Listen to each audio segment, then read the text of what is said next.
నీ కంటి రెప్పలంచున మనస్సు నిండి పొంగిన ఓ నీటి బిందువే కదా నువ్వు వెతుకుతున్న సంపద. ఒక్కొక్క జ్ఞాపకానికి 100 ఏళ్ల ఆయువుందిగా, ఇంకెన్ని ముందు వేచనో అవన్నీ వెతుకుతూ పదా.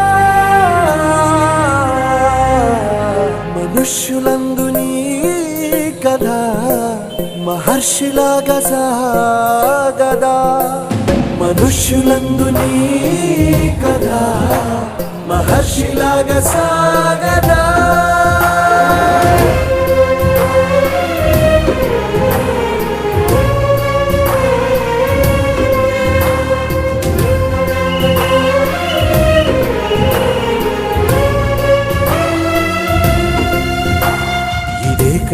ఇదే కదా నీ కథ, ముగింపు లేనిదై సదా సాగదా.